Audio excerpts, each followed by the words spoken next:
Hello, welcome everyone to the Behind the Camera series from the DMPC. Oh, let me turn off this volume here. Sorry about that. Welcome everyone to Volume 3 of the DMPC Behind the Camera series. We are here to talk about on-screen HDR, on-set HDR monitoring. To start off, I'd like to show you guys this video. Thank you all for joining. Right after the video, we'll get started.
All right, and that is the de facto standard in color grading rooms nowadays. It's the HX310. So we're going to talk a lot about that and also the new PVM X2400 and 1800. So before I do that, let me just go ahead and introduce Dan Perry here, who will be moderating the call today. Dan, welcome. Welcome back. Sam, how are you? We did this last time as well. We were last month's little host co-host kind of thing. So we're getting a little ham and egg here. It's good. Exactly. And we're also joined by our special guests. I'll let you go ahead and introduce them, Dan. No, go ahead. We got Simon Marsh here, Senior Product Manager of the Venice, and also Hugo Gaggioni, CTO of Sony Electronics.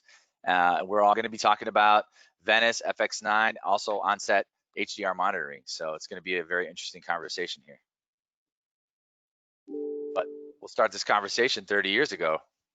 Yeah, this is an exciting slide. We from the Sony standpoint, we've always been the leader in monitors, and it's really funny to start looking at these monitors and think about where we were with SD, then HD video, and the BVMD series was the standard, and then we moved forward as we got out of CRT and hit LCD, and then finally the BVM X300, and that was really the place where we finally had a mastering monitor to be able to see HDR. So cameras were capable for years of being able to make HDR. We just couldn't see it. Then we had some early discussions as some OTT were creating content and they wanted to launch an HDR platform. And we happened to have this, and it was still in the beta portion of it. We got to them and they were able to master content. And from there, really the X300 became the standard around town to be able to master HDR. We finally had something that provided the blacks that everybody craved with CRTs. It was a discussion we had for many times with many people, and the question, the answer, the quote that I loved the most was, "I've never seen CRT look so bad." So when we heard that, we knew that the X300 was the mastering monitor that we needed. And as we have now released the X310, we took everything that we knew about the X300, and then took it up another notch. So the X310 now is strongly entrenched as the new mastering monitor. Everybody around town's using 300s or 310s, but that idea that we're still in that top position within mastering monitoring is exciting, and Hugo will go into it, but the idea and the feedback has been we need to have cost affordable monitors to be able to view it on set. And this is kind of where we come from. I mean, the Sony part and how we're set up for HDR, all the way from cameras to monitors, including CLED, which anyone who's on the call who hasn't been to the DMPC, we hope to be open when it's safe to do so. But seeing HDR on a CLED is just amazing. And again, the tools that we have surrounding that with codecs, along with cloud-based solutions, it's really a full understanding of what's needed for HDR and deliver that so people can create it and then put it out there. Next slide, Sam. I think, Sam, this is where you'll take over, but one quick housekeeping note. On the button there, there's questions. So if you guys want to submit questions, go ahead and hit them in. We really want this to be interactive as we go through, and make sure that we're delivering the information you need. So Sam, you want to take it from here? Thanks, Dan. Yeah, definitely. Make sure you ask questions. We're here with a lot of very intelligent people who work together to make this stuff happen. Hugo just actually finished writing a white paper on HDR, so definitely on SR Live, as well as it speaks to HDR as well. So he'll be discussing a lot of that stuff in his part of the presentation. But basically, what this is that SDR is not that we're saying SDR is a bad looking image. We've been used to looking at SDR our whole lives, basically. But it is not giving us the full spectrum of what the cameras are actually capturing. And that was always something where the camera technology was more advanced than the display technology. And so, like Dan said, we've been capturing HDR since the F65 days, but we weren't able to see them until monitors like the X300 started coming out, the HX310, and now the X2400 and 1800. So thing about HDR, a lot of people say, well, I got HDR on my phone, and it's photography and video totally different. In photography, we take various pictures, take two different exposures, and then join them together and create a sometimes blurry HDR image or a sometimes fake looking HDR image. But what we're trying to get to is that third picture, which is that HDR image. We're trying to get that in our cameras at 24 frames a second, and that's what we've achieved with our highest cameras like the Venice and the FX9s. So we're really proud to be able to get those images already captured in HDR from the beginning. So HDR comes from a human concept. It's really not, should be called human vision, because it's really closer to what we see with our eyes, and we see much more than the stops of a camera. We're looking at almost 24 stops, not simultaneously. We're looking at about 12 at the same time. So if we go from a dark room to a bright room or open a door into a bright sunlight, our eyes and our iris automatically adjust to that.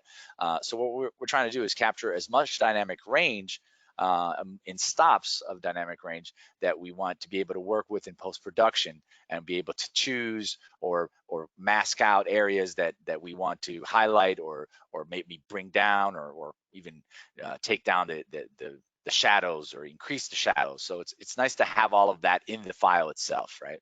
So this is a color to the standard observer. This is what the colors that we normally see, and this is what we've been looking at for the last 20, 30 years, which is the Rec. 709 color space. And then this is the DCI-P3. This is for projection, what we've been looking at when we go to the movies. And now we have what's called the Rec. 2020 color space, much larger, but still not seeing everything that the human vision can see. But what's nice about Sony's third generation color space, color gamut, the S gamut, is that it's actually much wider than the next version of, let's say, the standard of Rec. 2020. So we're actually agnostic to all of the different flavors of HDR that exist. So capturing with the S gamut being the widest color space we can capture now, we can actually achieve, whether it be SDR version or HDR version or all of the different flavors of HDR like Dolby Vision, HDR10, and HLG, we can go to that from our original camera negative, which is XOCN.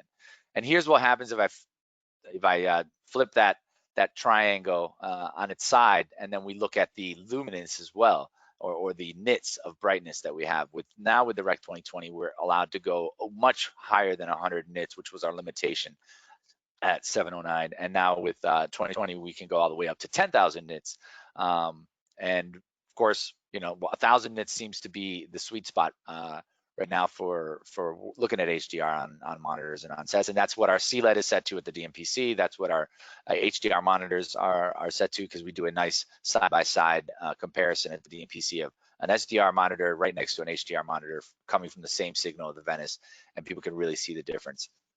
So speaking of the variety of HDR, we'll touch base here just real quick. HLG for broadcast, live, and also being able to watch that same content on an SDR TV or an HDR TV. And it'll look good on both TVs. However, when you're working with just strictly HDR content, like using the PQ curve, like the HDR10 or the Dolby Vision, you need to have a display that can show that color space. You need to have something that allows you to translate what you're actually or your deliverable or your final file needs to be able to be understood by the display side of it, which really is important, because if you did play something that was HDR PQ on an SDR TV, it'll just look oversaturated, colors are blown out, you know, very highlights are also blown out, and your shadows are crushed. So and that's why we say that HDR10 and Dolby Vision PQ curve is strictly for HDR TVs. So it's, and then speaking of HDR TVs, everything that Sony creates that's larger than 40 inches is now a HDR TV by default. So we don't make anything larger than 40 inches that is not HDR 4K. So and as you can see now, a lot of the newer displays are 4K HDR, either LCD or OLED, and those are all being able to show the Netflix shows that are coming out in Dolby Vision, show the different HDR OTT streaming programs. So in order to get to the HDR, we also need to worry about how we're capturing our material. So it's always important to capture as many bits of information as you can, so that we have not only the color information, but also the dynamic range information of what we're seeing with our naked eye, right? So when you compare an 8-bit file to a 10-bit file, you're comparing between 16 million possible tones of colors to 1 billion possible tones of colors. But when you jump over to the 16-bit, which is what our Sony XOCN format is recording at, now you have 281 trillion colors. And that's what we want. And we want to have as much as possible to future-proof our material, so that when TVs do come out with even higher dynamic range, we're able to still display the content that we're creating today on future displays. So here's what it looks like from an MPEG 8-bit 422 file that's overexposed. And then we have a raw 16-bit file overexposed. And in post, what we have is the ability to correct that and bring the highlights down and still maintain information in our white areas or in our highlight areas. So a lot of times when we're on a set, we're stuck with SDR displays, but we're capturing HDR. So that's one of the obstacles that we find when we're trying to see what the camera can capture on a small monitor that is an SDR monitor or is an onboard monitor to the camera, and we're really not seeing the actual HDR image that we're going to see once we get to the color grading room with the HX310 or the X300. So one of the tools that we have on the Venice, for example, is what's called a high key low key mode. And with that, we're actually able to see more of the dynamic range of the camera on any standard SDR monitor. So this is what we could use as an assignable button on the Venice in order to do that. We showed that last week in our webinar. And then we also have a low key mode, which will show us details in the shadows or in the dark areas of the scene, stuff that we're later on going to be able to see in post, but during the recording or when we're on set, we're not able to see it. And then we also have another tool for false colors, which allows us to see different colors that represent different signal levels of brightness. Here you can see the list with red being 93% to 96%, that's white clipping. And then green is good because that's our 18% medium gray. And then anything over, you know, a little bit over medium gray, like light pink, is okay. And then black, just above black crushing, is blue. But then when you start seeing blue and purple in the images, you start knowing that you're going to lose the detail in that image. You might get some noise. So it's good to have these types of tools while we're shooting, right? High key, low key, as well as a zebra. So when we're in high key, it checks highlight latitude at EI 500 to 164. And then when we're in 2500, it goes from 2500 to 1320. And then at low key, it checks the shadow detail from 500 to 1000, and then from 2500 to 5000 on the low key side. And in order to best see your footage and to be able to create LUTs and check your images, maybe create subclips or transcode or export to EXR or DPX, you could do that with a free raw viewer, and that's free to all of you guys. Just go to Sony Creative Software, look up raw viewer, and you'll be able to find that it's constantly being updated with new features. It's a great software. One of the new features is being able to see a HDR waveform, which wasn't available before, and this allows you to toggle between SDR and HDR when HDR mode is selected as you're setting in the raw viewer.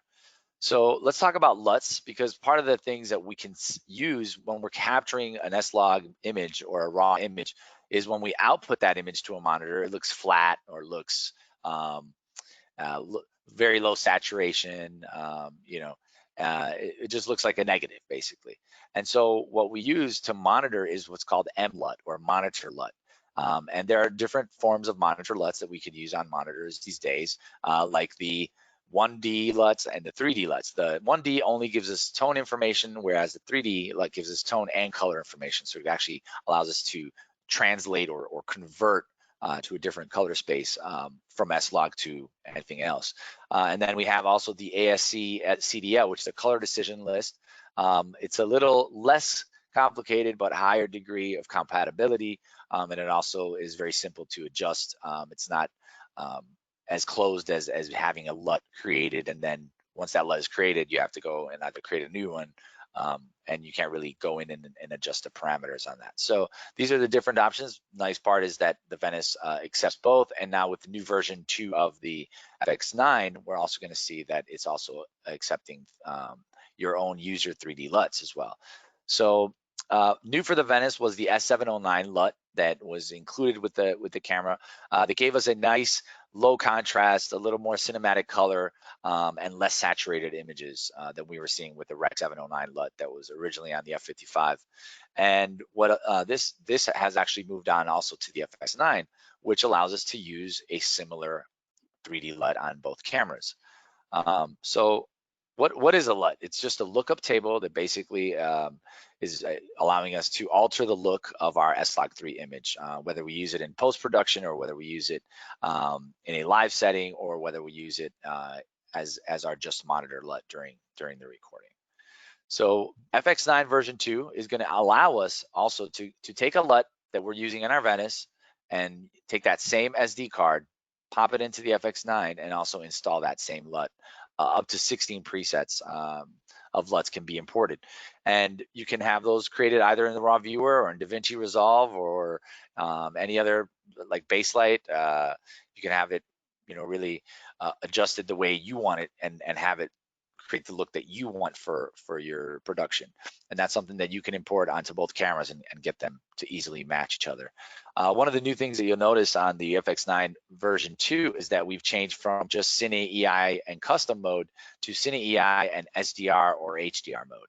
And that's going to be something that's easy to use, because when we're in Cine EI mode, we're actually thinking about how we're capturing similar to capturing RAW. And that's also how we would output our RAW 16-bit from the XDCA FX9. But what's nice now is that if we're just shooting and we want to capture live without having to color grade, we would go into the HDR mode, which would take us into HLG. And HLG will give us a natural or live look that can be selected. And that's going to be if we want to burn in that HLG to the file itself, which means that we could take it to an HDR TV and it'll look great, but we won't have to pass through the color grading process if we don't have time. Let's say it's a reality show, or let's say it's a documentary and needs to get up, right away, and there's no real time for post-production. So that's one good feature to have. And speaking of LUTs and 3D LUTs, I'd like to introduce Simon, who's going to be talking to us about some new features that are coming out with version 6, one of which is the ability to improve the way LUTs are processed within the camera using what's called an ART file.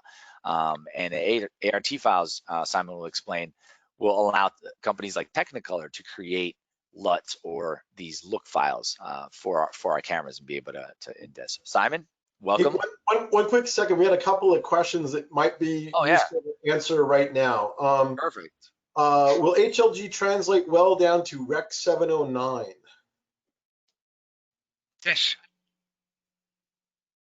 And because again, that's right now as we look at live sports and things like that, HLG is what they're predominantly using to be able to accommodate both SDR and HDR. Yeah, so to Hugo's point, it will work well with it, because when you do show it on an on a 709 TV, which are, you know, anything that's SDR is really 709. No, remember, let me explain. There are two things when you say the word 709. One is the dynamic range and the other is the color space. Correct. You're capturing the color space, the gamut in HLG, that will be whatever is the gamut capability of your camera. They're definitely over P3. Then there has to be a process to bring all of those colors into the 709 gamut. That's one factor. The other one is you have the dynamic range of HLG that has to be down converted to the dynamic range of SDR, which is also the 709 gamma. And there are different ways of doing this. And that can or cannot be done properly. You have to be very careful how you do that. Exactly. We did have another question, and it's not necessarily related to HLG, but it's if you had an original master that was HDR, but you want to deliver it to an SDR broadcaster. What are again? I think that's mostly a post process. Yeah, so we got to remember there's two different processes. There's the live HDR, and Hugo will touch on that as well. And then there's the file-based HDR, working with, you know, your HDR file. You can export and have your colorist export a deliverable in any of the different flavors of HDR. But then the live has to be done in real time, and we have cameras and CCUs and servers that will help with that process. And Hugo will touch on that. Let me add to that. There are two ways to convert anything to anything. One is the scene refer mode, and the other one is the display refer mode. Therefore, if you have a commercial, an archiving material, a grading material, a movie that you shot 10 years ago, and you want to convert that material to your 709 deliverable, maintaining the look of that content, then some folks are saying we should use a display refer technique. Some people may agree, may disagree with that, but the key is to maintain the creative intent of that material when it was shot. And then, Simon, just before you go, I don't know where you want to tackle this, because it where does ACES fit into this? I'm not sure if ACES is part of what you're going to talk about, but as we go through the LUTs, maybe you can work in a little bit about ACES. Okay. Cool. No worries. Welcome, Simon. Well, thank you, guys. First behind the camera series. It is. Volume 3. Okay, can we go to the first slide, Sam? Yes. Okay. So I'm going to go back in history a little bit, back to those long, lovely days of April, when we had our virtual NAB. Hope some of you guys were able to tune into what we did online. At that time, we announced version 6 of Venice. And a major part of version 6 was the advanced rendering transform. So what is it? It's going to act like a 3D LUT, but it's going to have a .art file extension. It's actually going to give better performance than a 3D LUT within a Venice. To go along with this subject that we're talking about today, HDR, it is more suitable for HDR productions because of limitations within the 3D LUT lattice capability. Another nice feature that came with version 6 is that we can not only output this to the SDI 3 and 4, but we can actually output to the viewfinder and to HD monitor outputs, which was something we've never been able to do before. It's a binary file, so that means it's secure and it's encrypted. So if you have your secret source as a ART file, it's your secret source, and you don't have to share it with people and lose that technology. If you look at the images on the bottom left, you'll see the light bulbs. This is a simulated representation because we don't actually have the ART working right now. We have it soon, within a month, I believe, for IBC. But you'll see especially on the blue bulb, you'll see there's some banding going on there on the highlights of the blue bulb. If you then look across to the right side, you'll see a very smooth transition on the blue bulb. That is what we can achieve by using the ART file. It's a much more efficient and accurate way of representing a 3D cube. So next page, Sam. So if we just look at this, if we start at the bottom image on the left-hand side, you'll see that this is the current infrastructure within a Venice. And basically, we have the video process pipeline, we have the CDL, and then we have a 3D LUT on the end of the video processing pipeline. That means that everything that's done to convert from SLog3, SGAMA 3 to your deliverable, whether that's PQ or P3 or 709, is done within that 3D LUT. There's limitations within that because of the lattice size and things like that. There's interpolation going on, which is what gives you the banding issue. And you can see at the video process on the HD monitor, we don't have any ability to apply a 3D LUT to that. So that is always going to be the limited version of the 709 that's in the camera. But now if we move to version 6, you'll see the ART file has implications on multiple parts of the video process pipeline. You'll see it's going to work on the video processor, which means it can actually impact a 1D LUT, matrix, and 3D LUT modules are all optimized for this.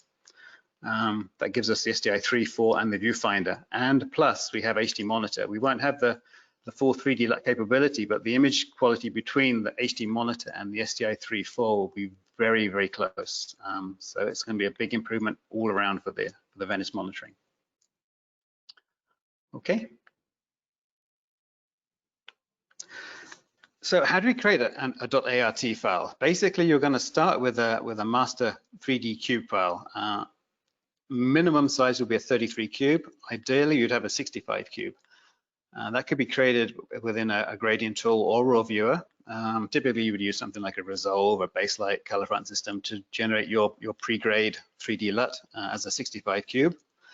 You would then take that as a 709 or a PQ or a P3 cube, import it into raw viewer, and raw viewer will do the calculations and output it as a .art file. You can then load those .art files directly into Venice. Up to 16 can be saved into the camera at one time. That means you'll have on-set monitoring, very high quality. It could be Rec 709, or of course it could also be PQ, or it could be P3 on set. If you then go back into post with your XOCN or XAVC ProRes files from Venice, you can actually go back to your master cube files and take that through the pipeline for your final grading, whether your deliverable is going to be PQ, P3, 709. So it's all very simple. Right now, raw viewer is going to, at launch, which is in November for version 6, raw viewer will be the only application that can export .art files, but we are in communication with other vendors to actually add that as like a drop down in the export window for LUT files, so they'll be able to export to .art as well. And hopefully we'll have something to announce on that around IBC time. And as Sam alluded to, a big announcement we made at version 6 for NAB was that we have a collaboration with Technicolor. Technicolor planning right now for the November launch will be 5 looks, including a film print emulation. This will allow us to provide both the ART for easy installation, so you won't have to go through the whole process of creating the ART from the looks from Technicolor, but ARTs and the 3D lookup files for final grading will be provided by Technicolor in partnership with Sony, and of course that's linked in together with the Venice V6 introduction. Going back to the question on ACES, we do have an implementation in version 5 of Venice for ACES monitoring. We have an ACES with a 709 ODT, we have ACES CC, and we have our version of ACES CCT, which are initial implementations of the .art technology. They will be improved and made better come version 6. So we are ready for ACES on-set monitoring as well with Venice right now. Can't hear you, Dan. As far as LUTs, what we've seen is LUTs become really important. A lot of time is spent on the front end to create the look of the show, and then when they get into final color, they want it to look like the dailies or like they were looking at all along. So it's really been a change as the way people are looking at the material and making decisions, saying I want it to look like we made. So the whole idea of improved LUTs is fantastic. And I think we'll be able to see them shortly on some monitors that will have some wonderful HDR capabilities. That's right. That's right. Actually, let's take a look at that new video. But before, Simon, do you want to touch on this part? I forgot there was one final slide. So this is just a concept that we showed at the NAB virtual online. So we have the S-Log3 capture, and then we just passed through a traditional film print emulation, and then we had a stylized version of that, and then we had a blended version somewhere between the fully stylized and the film print emulation, just as a concept of what we can achieve with the Technicolor looks that will be available free of charge to the industry come November time. That's very cool, and it's nice that we're finally able to do viewfinder for the LUTs, something that we couldn't do before. So before we move to Hugo's presentation, let me just show you a small promo video on these monitors, which I think you'll like. It's one of our best monitor videos I think that we've done so far.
All right.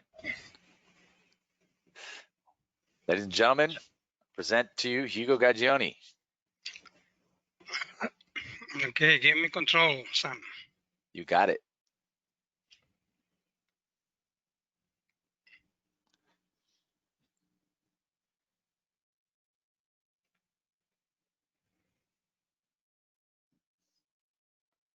I can see your screen now.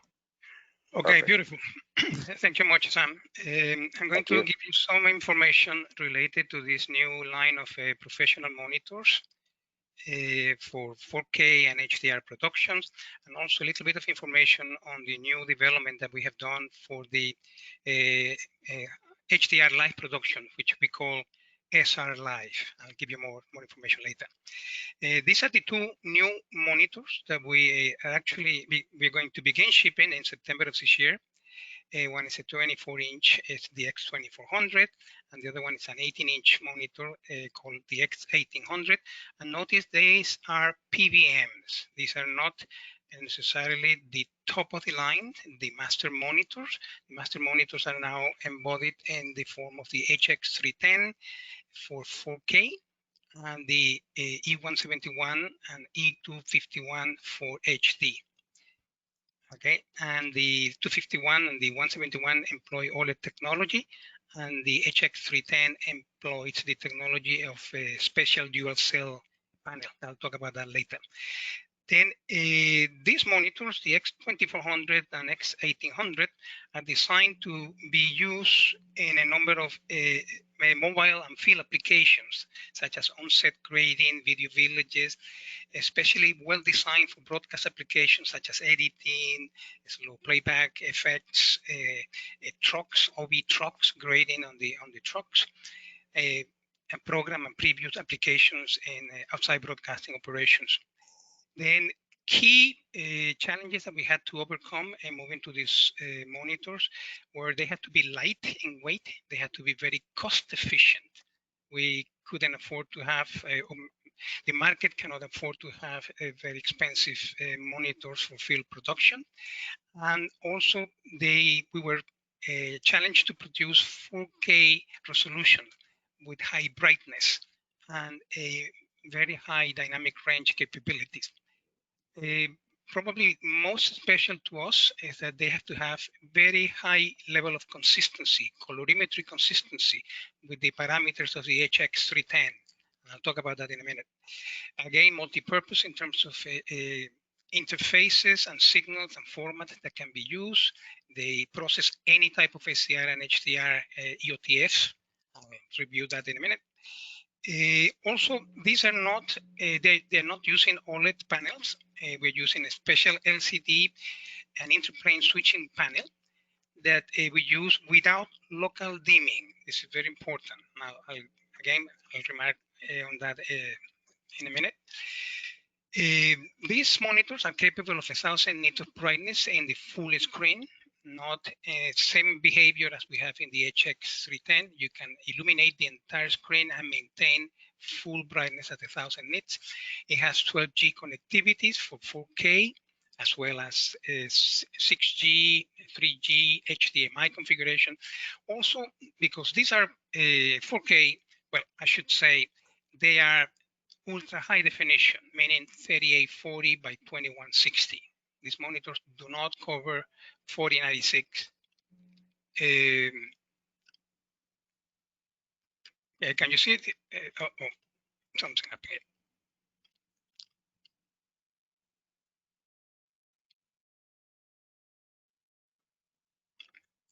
Can you see? Okay.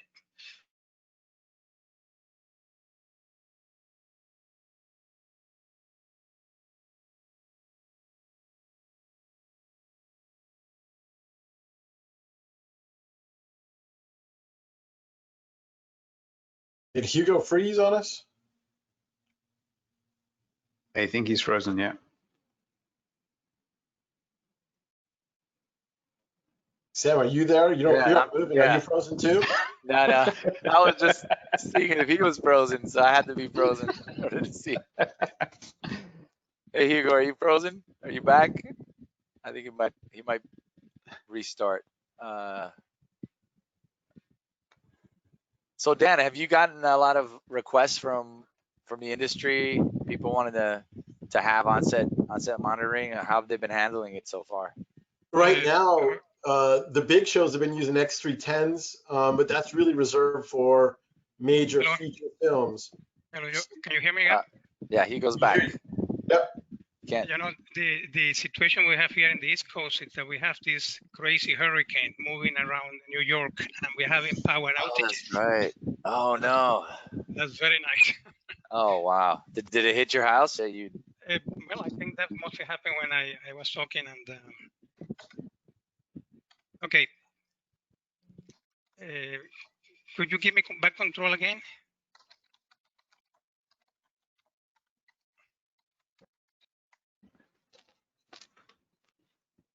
Okay.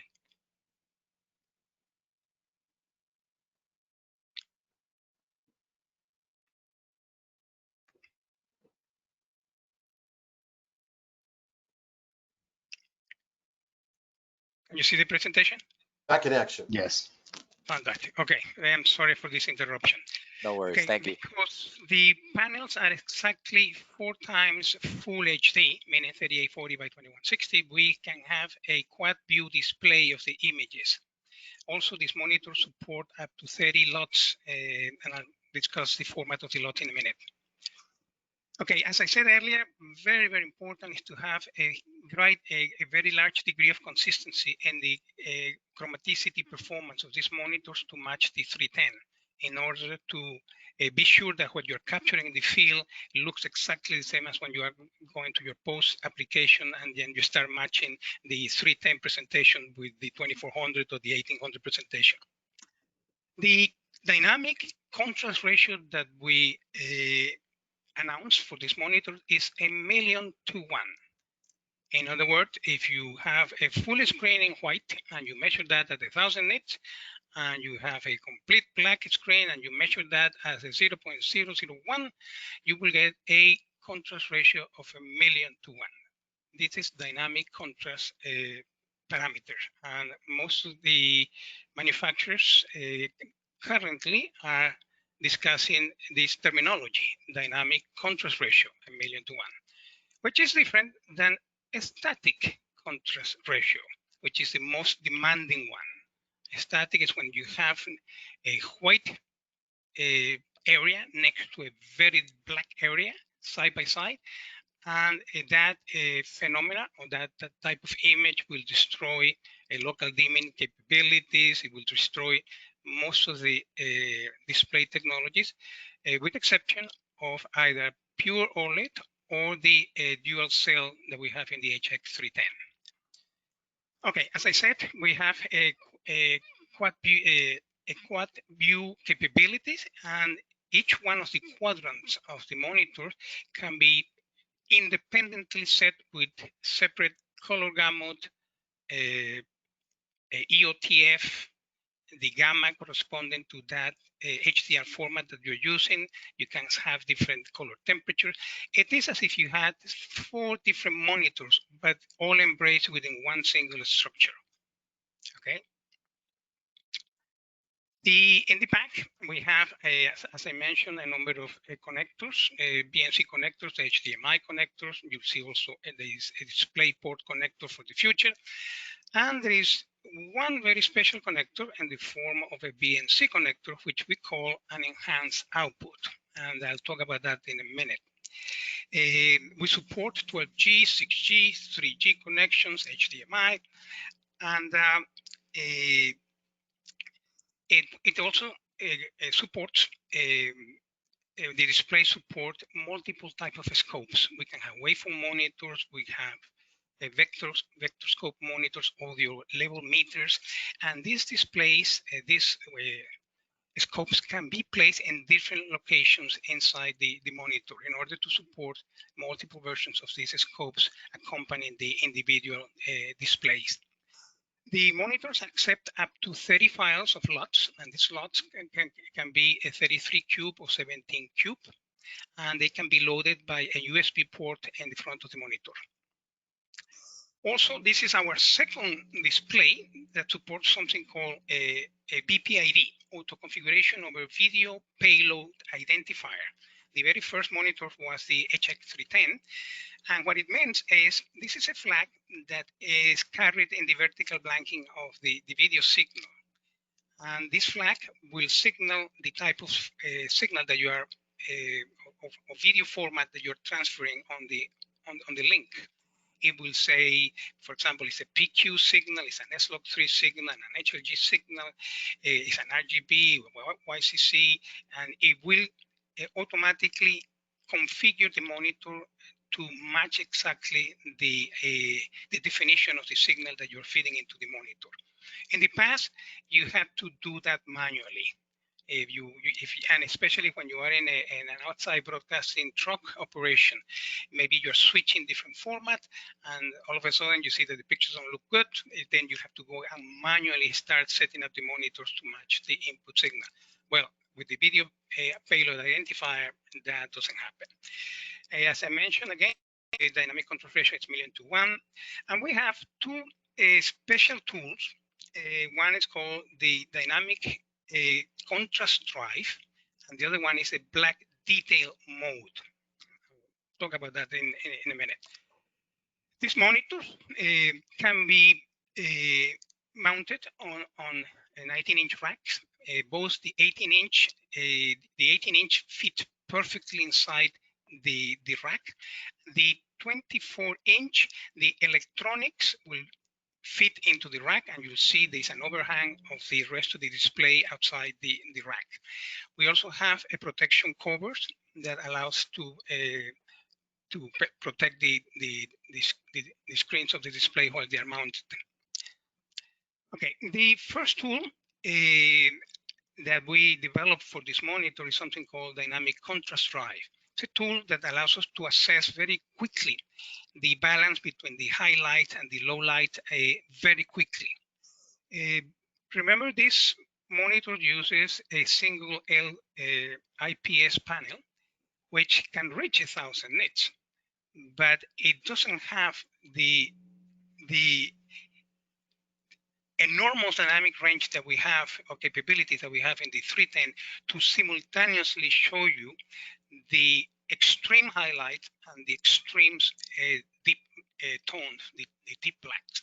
Therefore, this algorithm analyzes the average brightness level of the picture that is coming in, and every few frames, it detects the average, the APL of the signal, and it will vary once you press the button in the monitor. It will vary the portrayal of that dynamic range to do a good balance between the highlights and the black tones.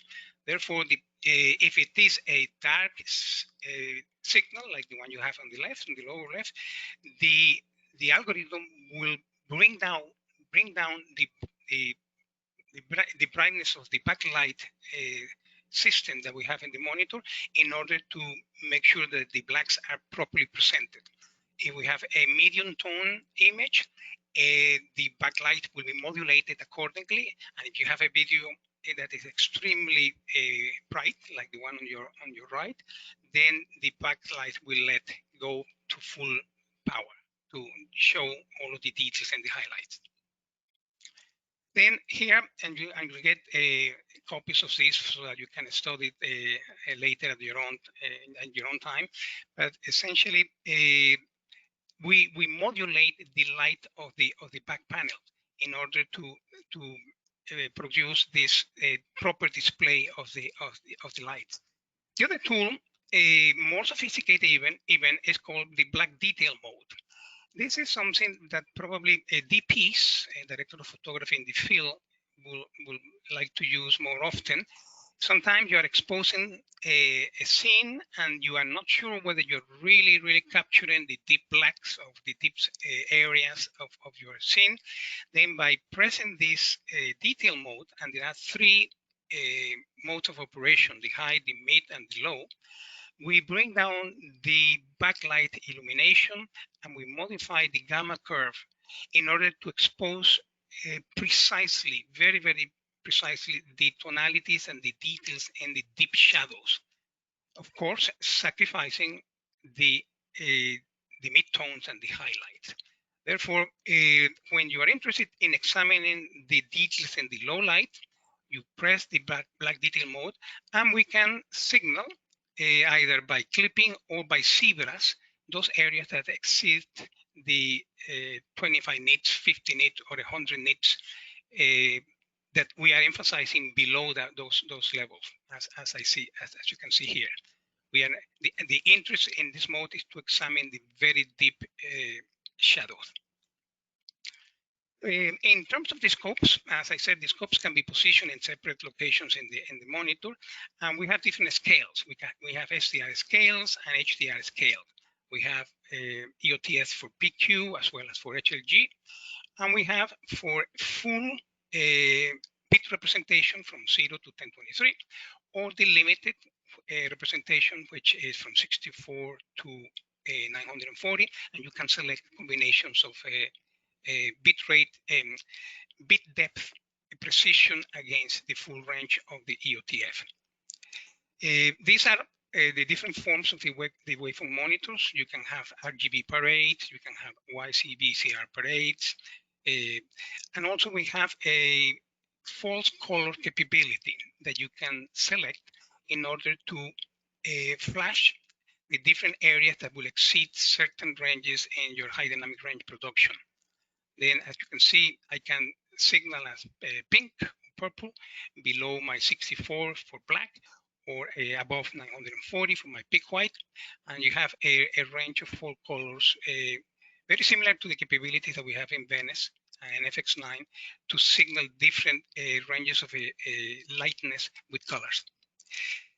One issue that we had with the X300 and also with the HX310 is that the menu is extremely rich, no question about this. The menu control of these displays for master monitors are incredible, but it takes a while to master really properly the capabilities of those menus. Then we decided to create a more simple yet powerful menu that is very easy to operate in the field. Therefore, it's a very shallow menu, and with a very simple operation, you can see the channel, the name of the user, the name of the program that you are capturing, all of the characteristics of that program, the color space, transfer matrix. All of those features are very easily viewable in the screen. In the front, you have 12 function buttons that you can assign for different functions. You can assign the dynamic contrast drive to one of them, for example, or the black detail mode to another. Therefore, as you are in the field, you just press the buttons and you see that function coming up in the display.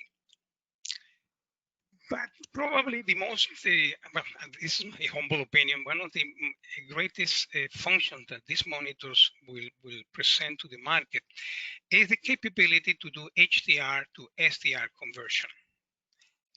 By means of an option license that will become available in the first quarter of 2021, these displays are actually an HDR to SDR conversion engine that allows us to bring your HDR source, and we can create on the fly the SDR equivalent, and we can also create the waveform monitors and vector code corresponding to those signals. Then it's not only an HDR conversion, but also has the capability to do resolution conversion, gamma conversion, color space conversion, all on the fly.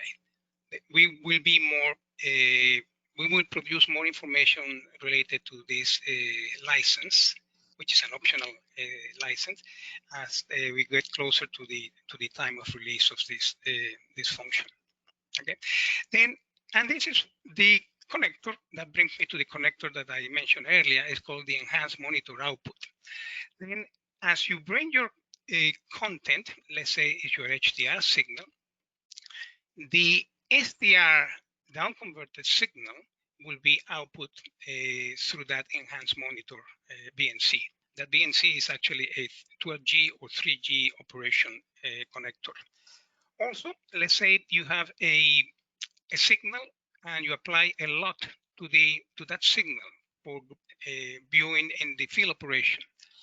The 4 BNC connectors that are the active loop through will simply bring the HDR signal or the original signal through the other 4 connectors, but the enhanced monitor output or the converted signal can output that baked LUT that you are imposing on the input signal for recording in an external device.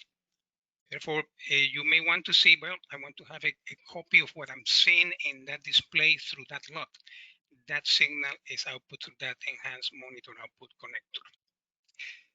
Therefore, we are positioning these monitors for acquisition, play out, of course, for broadcasting, editing, suites, quality control. We still the absolute master for color grading. The master monitor is the HX310. It's not fair to say that this displays, the PBM X series, can match the capability in terms of simultaneous dynamic range capabilities that we have in the HX310. But the looks, the colorimetry performance, and the accuracy of brightness is very close to the HX310. Okay. Well, and the only new thing about the HX310 is that now we have a software upgrade version of the 1.1. And beside that, nothing new has been announced yet on the HX310. The 1.1 allows you to do a white balance using the software, the free software that Sony is using in the field that we've been using for many monitors and the X300. Now with the version 1.1 of software, the HX310 is incorporated into that white balance software. All right, just to conclude, a few words on something new that may or may not be totally applicable to the Hollywood community or the cinematography community, but definitely this is at the center of live production. And we have a system for HDR live production we call SR Live, a scene refer live production for HDR. And some of you may know this well. This is for live operation completely. All of our cameras, all of our studio cameras, and even camcorders can simultaneously produce an HDR signal and an SDR signal out of the CCU, the camera control units. And we can do real-time shading and paint control of both signals, the HDR signal and the SDR signal. But the key is to inform the operator, the camera operator, that the shading of that signal is always to protect the SDR, because SDR is how you pay your bills. You cannot compromise the quality of that 709 signal, because for now you have millions of people watching the 709 signal out of the OB trucks. Then the shading takes place on looking at the SDR monitors, and the HDR signal will follow all of the actions that you do by opening and closing the iris and painting control. The HDR will follow very happily to produce very, very beautiful HDR signals. We use in live production, we use two HDR formats, the S-Log3 and the hybrid log gamma. And the production is all done in HDR. The graphics, the special effects, the slow motion, the switching, the video switching, everything takes place in an HDR. And then that signal is fed into a converter, the HDR-C4000, which will receive that information and produce both the HDR and the SDR for distribution. Therefore, we have an SDR deliverable and an HDR deliverable. This is the converter. This is an amazing piece of technology. Can support 2 channels of 4K or 8 channels of 1080p, and it converts anything to anything with an incredible degree of accuracy. And there's many, many algorithms that we don't have time to review here. But this format, the SR Live, has been used now for more than 6 years all over the world for, as I said, live events. And we've been involved in all of the major sporting events around the world, musicals, media, creation events. But very important is the communication between the production environment and the magic box, the HDR-C4000. And in order to make sure that my SDR signal at the output of my truck or my production environment truly matches the SDR that is being produced in the cameras, which is a symbol of non-compromising the quality of the signal. That box, the 4000, has to receive information on the shading or the differential gain that exists between the HDR capture and the SDR capture. And we have been doing it not very well, as I said, for now close to 6 years, but Sony wanted to push the envelope even more than that. Then we introduced at NAB, in our virtual NAB, something we call the SR Live metadata. This is a packet, it's a metadata packet that captures in real time the creative intents, the creative decisions of the camera operators while they are adjusting the cameras in real time. And this packet travels over Ethernet in the headers of your files that you're recording, and also over the vertical blanking in your SDI communication links. That information travels from acquisition, remote production, all the way to the post-production center, and also your server for recording. And this packet is made up of 25 parameters that describe everything that's happening in real time to the camera, both in the HDR domain as well as in the SDR domain. Anything that is adjusted in real time affects the values of these parameters. Okay, what are we going to do with that packet? Well, one very initial utilization of this packet is that the CCUs, the camera control unit, and the master setup unit in the trucks and remote sites will be transmitting this packet through the Ethernet cabling or the SDI cabling into the 4000 converter. And the 4000 converter now has incredible amount of information analyzing this packet to produce a perfect SDR for your SDR distribution. The HDR, we don't touch it. The HDR is following everything that the camera shader decided or the production people decided in the video switcher. It's super high quality, and the HDR is just there for the party. We don't have to do anything to it. But the metadata is super important to make sure the SDR is properly configured. Also, we are now introducing this packet in our shoulder camcorders, the 4K camcorders, even HD camcorders that we have in the field. Those camcorders, as you know well, are used to complement the capture of the signals in the stadiums. As we are doing the production, there will be field people moving around capturing the signal. Well, those camcorders will be also creating SR Live metadata that can be used in Catalyst Prepare software. Is an application that Sony has. And also we are talking to Adobe and Avid and other editing vendors for them to be able to use this metadata packet so that these editors can create now in non-real time the same uncompromised SDR equivalent to what the hardware HDRC 4000 is doing in real time. Therefore, real time and non-real time now produce exactly the same picture quality. Well, yes, I'm talking about this 4000 converter, but it's not cheap. And maybe in large installations, you may have the need to have hundreds of signals that will have to be converted from SDR to HDR and vice versa. Then what we decided to do is to create what we call is an HDR engine. This is a very sophisticated FPGA core that has most of the algorithm that we have in the flagship HDR conversion unit. And this chip is going to be used, and Sony is now deploying it in all of the rest of the broadcasting equipment, in SDI to IP conversion cards, in video switchers, and you guessed correctly, is also embedded in our PBM X series of monitors.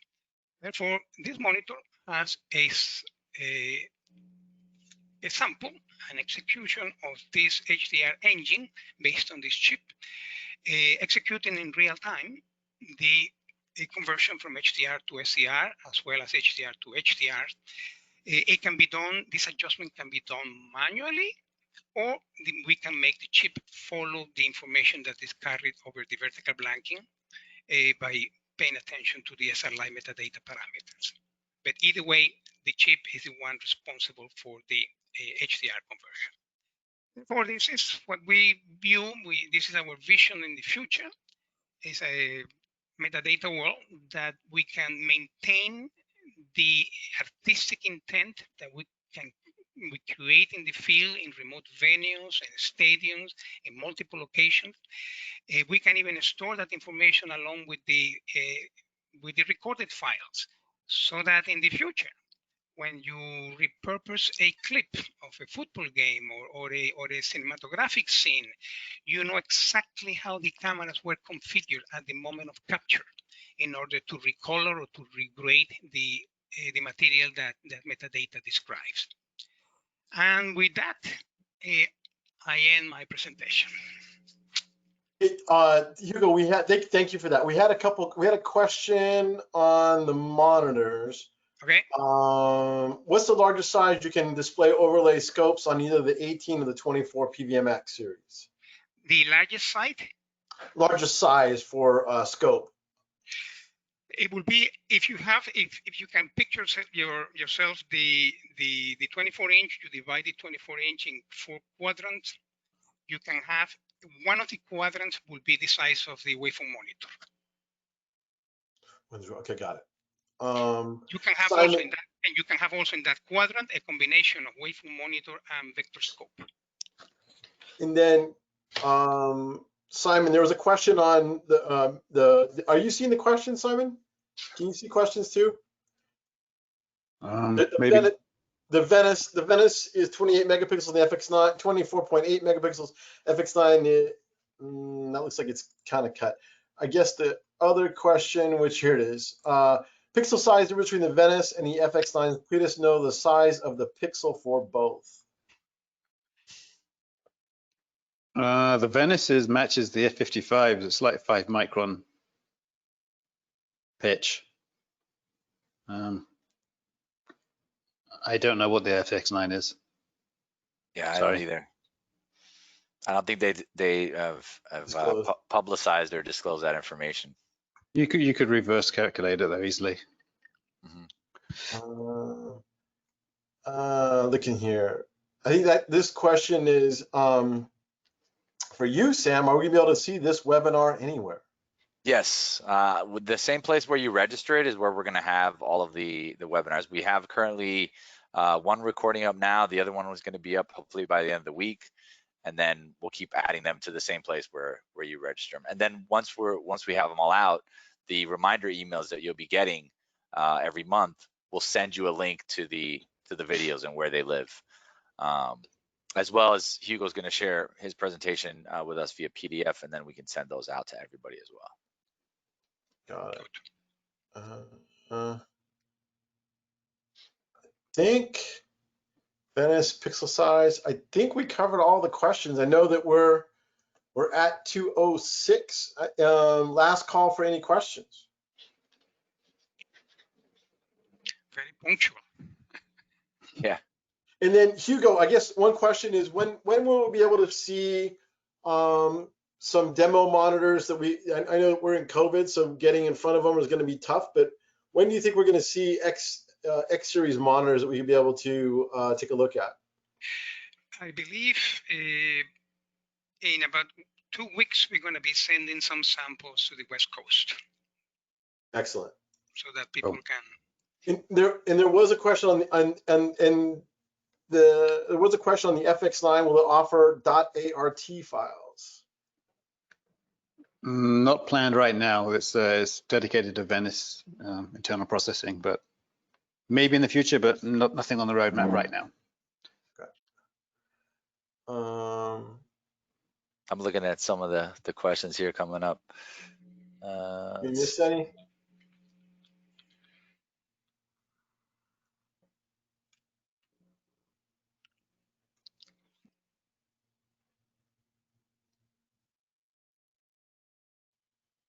Oh, somebody was asking for S-Cinetone on F55 here.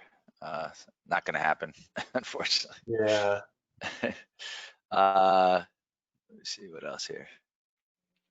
Oh, can you use ART files in live grade? That's a good question.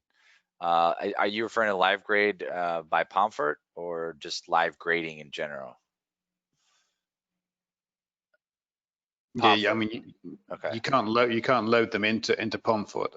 If you needed to, you'd have to go back to the original 3D LUT to load into Pomfret. Got it. Okay. Yeah. And then how easily to match FX9 to Venice? Well, I mean, you could put in the same LUT on now with version 2 on the FX9. You can put the same LUT on both cameras, and then output that LUT to the monitors, and you can use that same LUT also in your post-production process for color grading. And there was a question on the Technicolor files look library. Will those be available for the FX9? And that goes along with the ART file question, which is not at this time. Yeah, not at this time. Joe Ralston. Hey, Joe. What is the price point of the monitors? I think that's a Hugo. We've announced list price, correct? Well, it's around 11K for the 24-inch, around 9K for the 18-inch. I don't have the precise numbers, maybe a little bit less.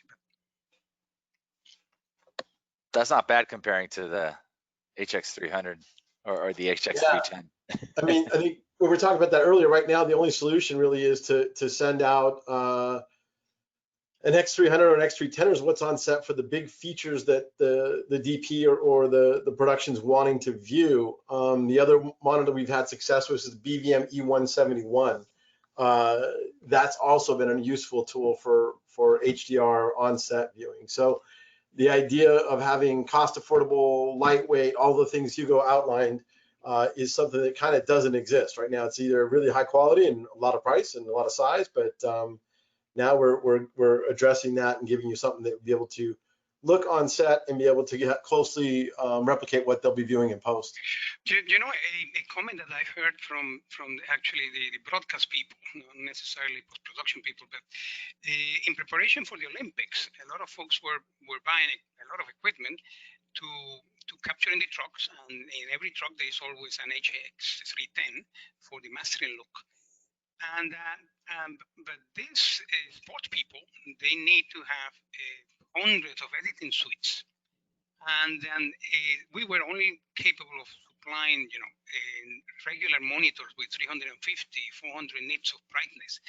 Then, even though the signal processing for the EOTF were accurate and probably the colorimetry, people they will complain and say, well, look how beautiful it looks in the HX310. And now looking at the same material in the regular monitor, the brightness differences is the first thing that people were complaining.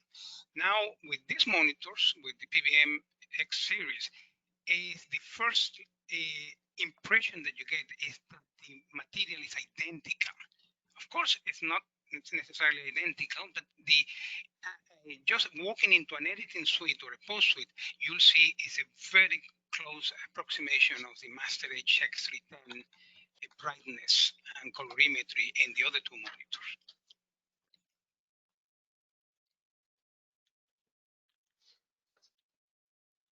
There was another question.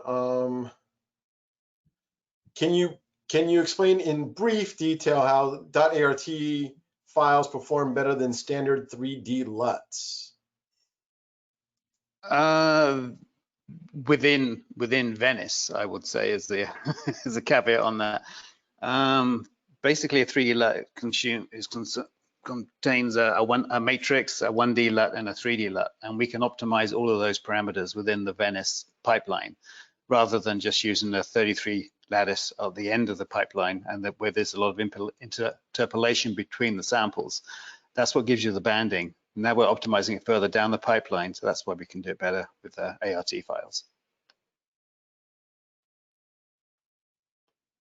Did we cover everything, Sam? Do you see any other ones?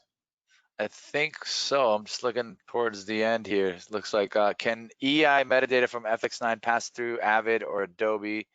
If I'm in Cine EI mode and I rate the camera at 500, not 800, would that relay to Adobe or Avid? So if post just drops a 3D LUT on the footage, it's correctly exposed.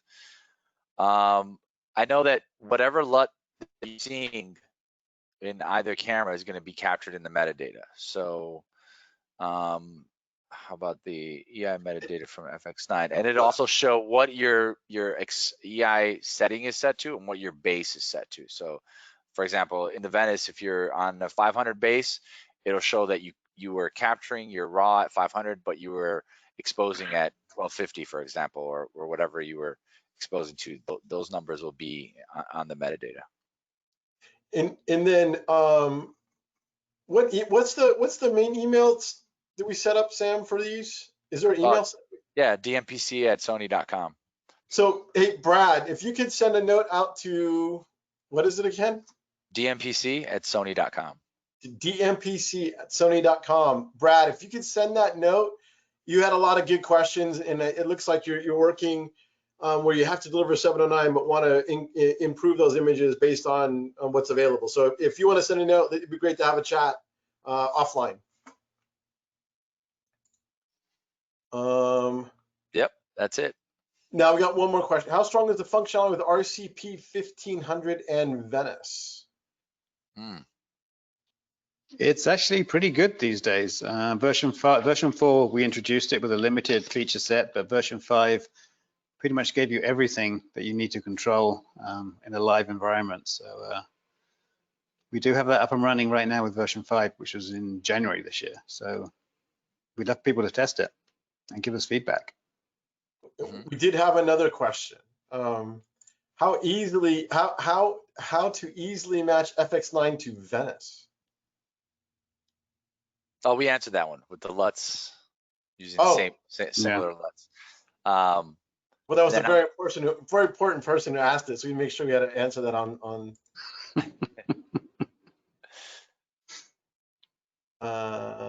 Hey Chuck, by the way, how's it going? And then we have another one about intervalometer in settings in Venice.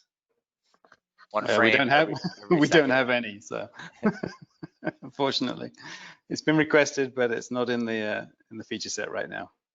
Okay. I think we covered everybody. Yeah, I think we did. Is there anything else here? Awesome. I think we're good. And then, are you paying Daniel Scalzo, Simon? He said it's great to hear you. So evidently. Okay. Hi, Daniel.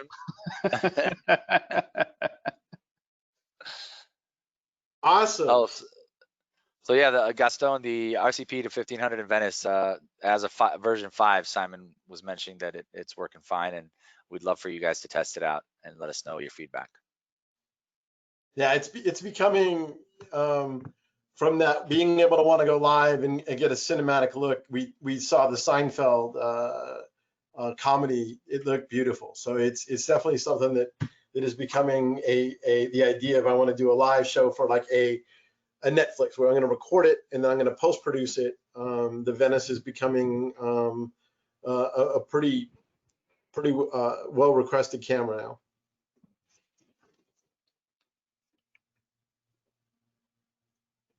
I think we're good. All right.